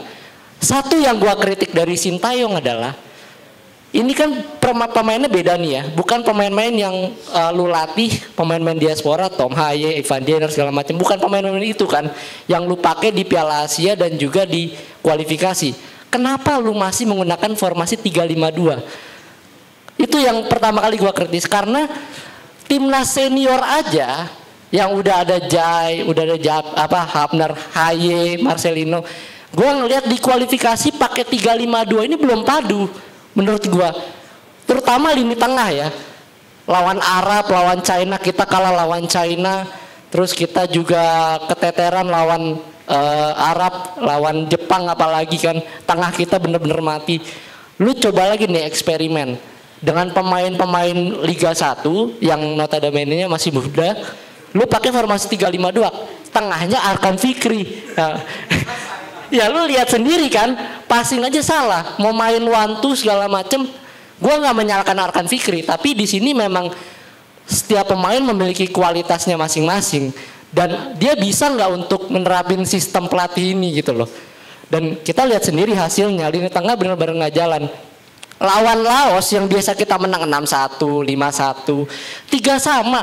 Kita nonton kan kemarin nobar. Ini pertandingan apaan sih gue bilang? Masa udah 1-0, 2 sama. Kita gol dari throw in ya kan. Lemparan ke dalam 2 sama. Kebobolan lagi 3-2. Aduh, ya Allah ini mah fun football apa gimana? Gue bingung dah. Cuman ya apapun itu balik lagi bahwa netizen kita ini selalu pengen Indonesia menang, gimana pun, benar. Gue yakin orang-orang yang bilang Piala AFF biarin aja segala macam, sekarang dia juga nggak hujat. Yakin gue, masa lawan Laos Filipina aja nggak bisa menang, lu gimana sih pecat aja STY? Gampang banget ngomong gitu kan. Gue tetap percaya kok sama STY. Kita harus percaya sama STY karena apa ya? Fokus kita itu kan ya fokus kita ke SEA Games, fokus kita ke kualifikasi ke Piala Dunia. Pemain-pemain materi, gue juga nggak tahu ya, mungkin kan banyak yang bilang kenapa nggak pasang A, nggak pasang B, Lili Pali atau siapa nggak pasang. Mungkin ya, karena ini juga bukan kalender FIFA, liga jalan, mungkin klub juga nggak ngasih. Jadi dia ngasih pemain-pemain mudanya aja kan istilahnya yang bisa dia tarik, gitu kan. Tapi ya kalau dibilang jadwal padat segala macam, menurut gue untuk laga lawan Filipina ini harusnya menang. Kenapa? Pertama, kita wajib menang untuk lolos ke semifinal. Sintayong ini biasanya kalau kena pressure menang. Contoh kemarin kan kualifikasi, kita kalah lawan China, seri lawan Bahrain. Langsung tuh dihujat, STY out, menang lawan Arab, ya kan? Nah sekarang kena pressure lagi nih. Keuntungan selanjutnya adalah kita tuan rumah, ya kan, harus dimanfaatkan dengan benar. Karena kalau lu main di home itu privilege buat lu. Lu punya stadion yang biasa lu main di situ, lu punya supporter, lu punya penonton. Dan satu lagi, kita punya jeda istirahat yang lebih banyak, 7 hari, ya kan. Itu harus bisa dimanfaatin. Filipina lawan, kalau nggak salah terakhir lawan Vietnam, yang kemarin lawan Vietnam kan. Mereka imbang loh. Bahkan sempat unggul di menit akhir baru Vietnam bisa menyamakan kedudukan. Berarti kan ya kita nggak boleh anggap Filipina juga kan.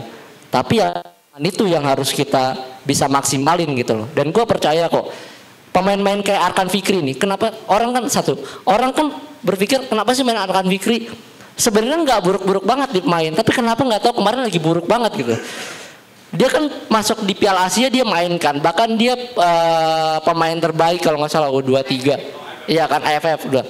Istilahnya kan nih pemain yang sebenarnya udah pernah dimain STY, tapi karena memang dia nggak biasa main dengan sistem ini, ya jadi nggak kelihatan. Tandem dia juga nggak kelihatan, ya kan. Dan pemain depannya ya Arkan Kakak, Kicara ya bisa dinilai sendiri lah, ya kan. Ya udah itu aja sih menurut gua, harapan kita Indonesia bisa menang, kita harus dukung.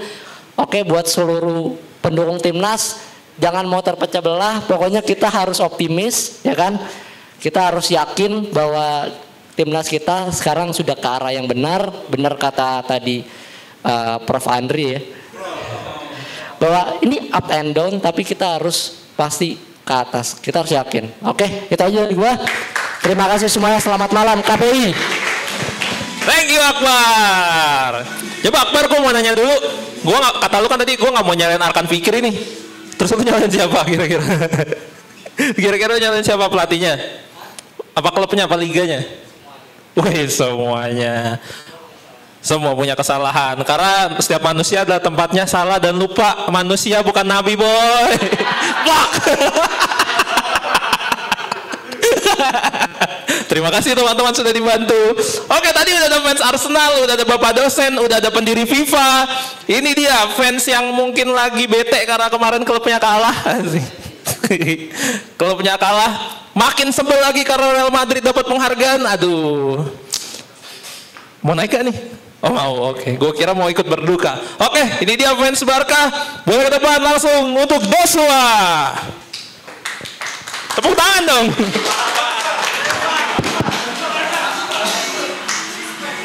Ya, selamat malam semuanya.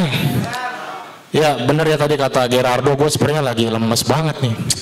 Gara-gara Barca kalah, Lamine Yamal cedera.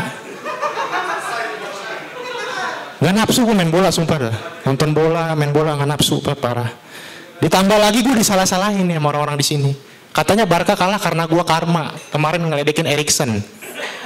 Ya gue ngeledekin kan Eriksen punya penyakit jantung. Terus kemarin gue bahas tuh kan, gue sebenarnya bukan ngeledekin bang, gue cuman empati. Maksud gue kan Amorim tuh mainin 3-4-3 ya kan. Ini sebelum masuk STY gue dikit aja ya, klarifikasi nih. Maksud gue Amorim tuh kan butuh gelandang yang suka lari-lari kayak di Sporting tuh Yulman sama Morita ya kan. Nah ini Eriksen kan punya riwayat penyakit jantung. Gue nggak mau kan, cuman gara-gara ngejar Doku mati gitu kan. Ya, gue nggak mau gitu. Iya. Masalahnya Eriksen tuh anaknya masih kecil. Namanya Alfred Eriksen, umurnya 6 tahun. Gue kasihnya, wih, beneran dah. Lu mau Eriksen mati, ntar siapa yang ambil rapot anaknya? Ha? Siapa yang ambil? Ruben Amorim, Erik Ten Hag. Dia langsung anaknya. Itu gue sebenarnya kasihan sama anaknya, makanya maksud gue ya udah istirahat aja Eriksen kan. Terbukti kan langsung diistirahatin kan sama Amorim kan. Ya punya empati gue tuh, telepati gitu. Oke, lanjut ke Sintayong ya. Sintayong dalam situasi terhimpit, bungkam kritik atau makin terjepit? Gue setuju nih buat kritik-kritik teman-teman gitu ya. Setuju, cuman ya kritiknya bagus-bagus kan, membangun. Cuman gue kesel sama netizen yang kalau kritik STY out, ya kan. Dikit-dikit STY out. Dan gue perhatiin tuh, gue lihat bionya itu bocil-bocil. Sumpah bocil-bocil yang kayaknya yang ikutin timnas baru bulan Desember ini ya kan. Sumpah. Emang gak ada kerjaan dia anjir. Kan bulan Desember lagi libur catur bulan ya. Libur semester. Nah dia emang pemerintah sejak gak ada uang jadi goblok, bocil bener deh. Tolol bener. Asal komen aja. Harusnya ada UN lagi tuh biar pinter ya kan anak-anak itu tuh.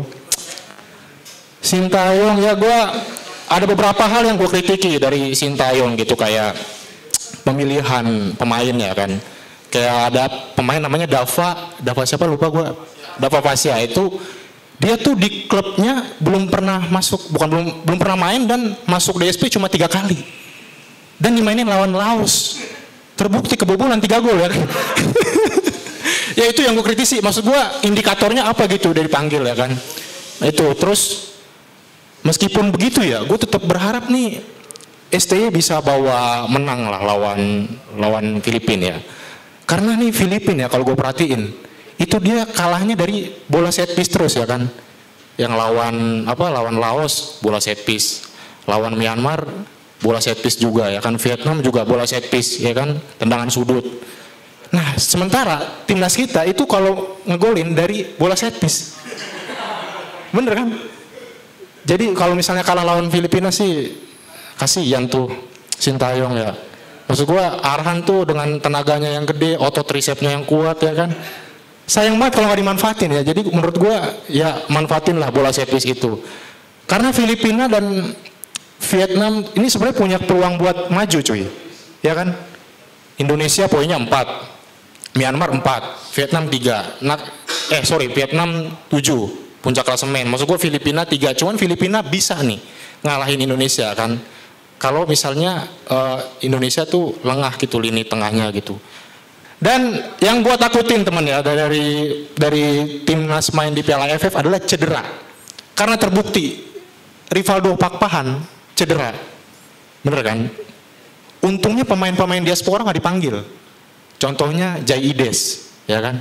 Jaides kan kemarin bagus tuh di Juventus ya kan? Untung dia lebih milih membela Venezia gitu, ya kan? Daripada ikut AFF. Coba lu bayangin kalau misalnya Jaides cedera di Piala AFF. Headline-nya pasti jelek ya kan? Kalau misalnya cedera lawan Juventus kemarin keren.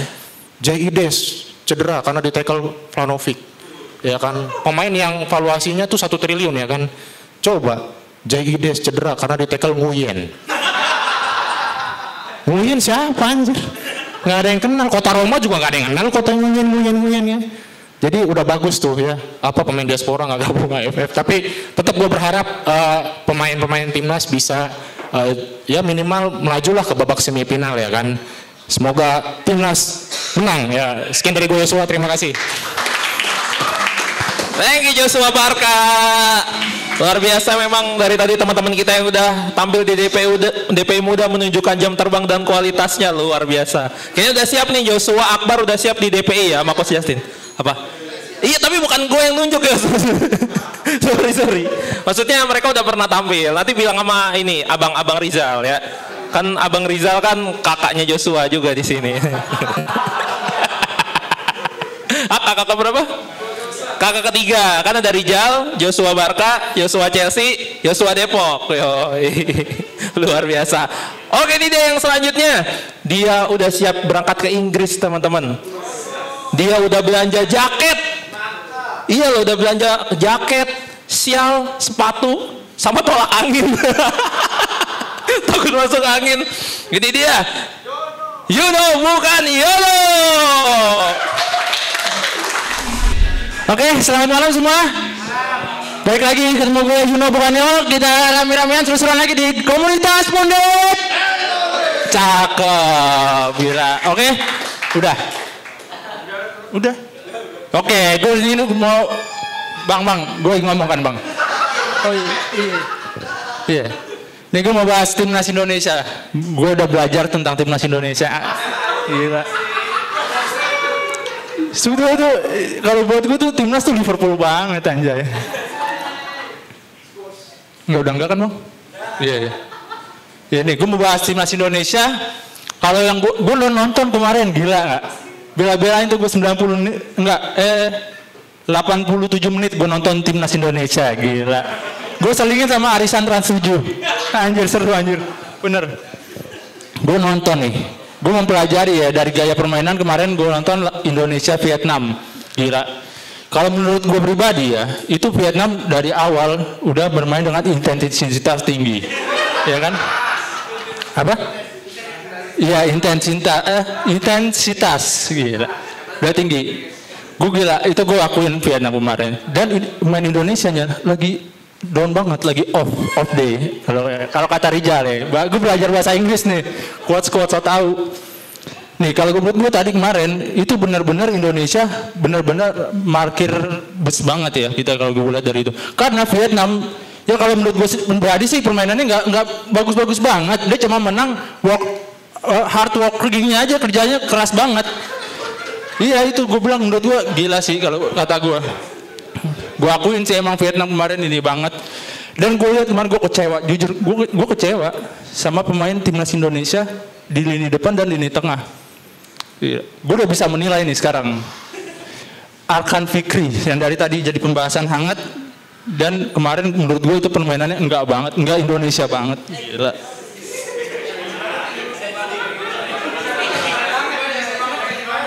Hah? Ya, itulah pokoknya nih tackle patahin kaki kelar, ya kan? Dan menurut gue tuh kemarin enggak banget sih dia permainannya itu hanya terlalu ngoper dan ngontrol bola tak gitu. Mentalnya jauh banget coy, asli. Gue bilang kayak anak Asiop mainnya. Malah kalau gue bilang masih jagoan anak Asiop.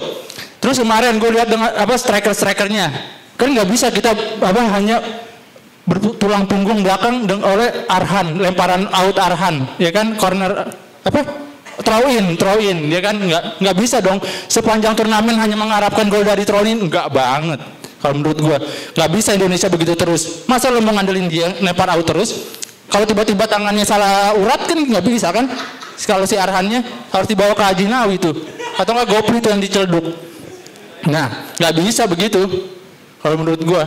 Dan kemarin gue lihat juga striker Indonesia kayak nggak punya insting gol, penyelesaian akhir, gila, so tahu banget gue. Iya, penyelesaian akhir apa bahasa Inggrisnya Jal? Iya, finishing keputusan akhir apa namanya? Make decision, gila. Enggak banget sih kalau menurut gue itu deh. Enggak ada pemain Indonesia yang gue lihat kemarin yang U22-nya ini enggak punya insting gol kayak Darwin Nunes. Gila.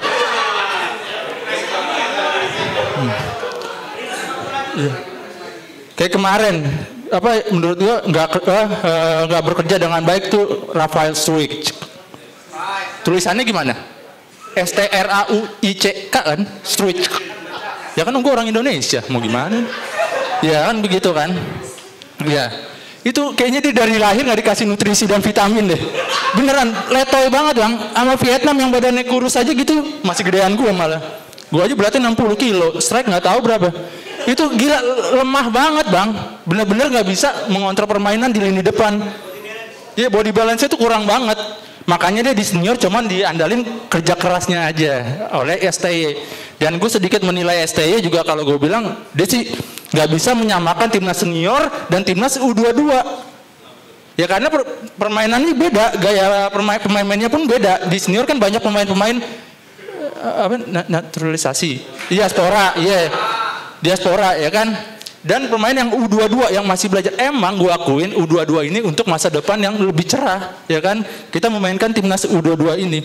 Tapi kalau menurut gue itu nggak semuanya pilihan dari Sintayong. Ada tuntutan dari presisi, ya kan. Pasti ada, ya nggak semuanya gue yakin dari Sintayong kalau menurut gue ininya.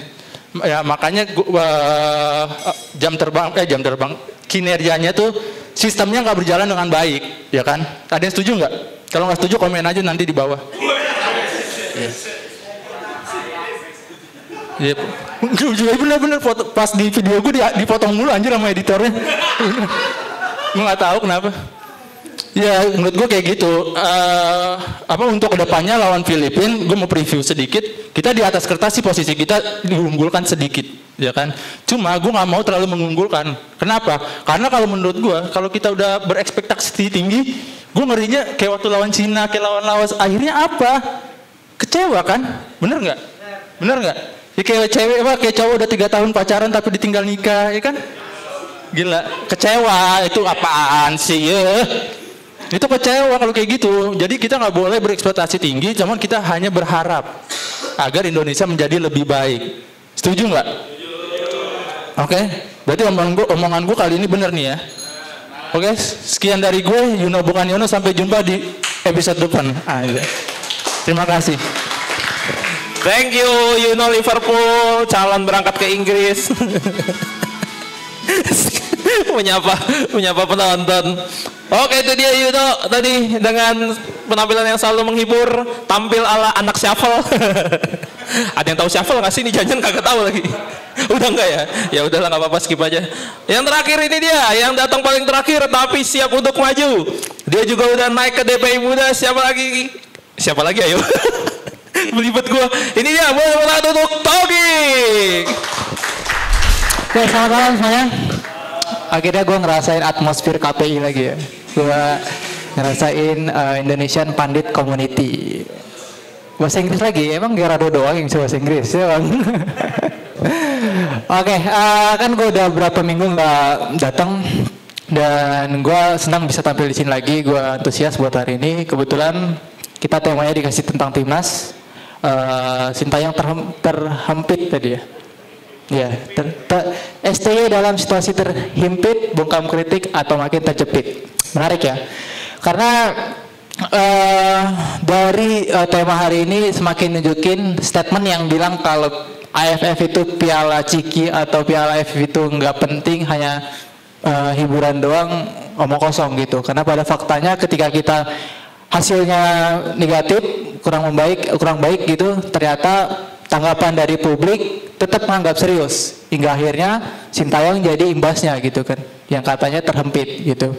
Kemudian sebenarnya gue nggak mau jadi pengacara Sintayong karena tadi gue ngelihat pada kritik Sintayong gini. Gimana yang gue lihat adalah gimana seorang pelatih mau menerapkan strateginya plan A, plan B segala macam kalau dari pemainnya aja kontrol dan passingnya, sorry banget gue harus bilang kayak Tarkam. Gue harus bilang itu karena gue nggak melihat pemain itu happy mungkin, dan juga kalau kita jadi Sintayong juga percuma juga kita nyiapin plan A, plan B segala macem gitu. Hingga pada akhirnya dia mainin gaya permainan dia yang ada di senior gitu. Dan gue pikir-pikir lagi sebenarnya apa yang jadi masalah timnas makanya bisa bermain seburuk ini di turnamen ini. Gue malah menyorotin keputusan dari PSSI.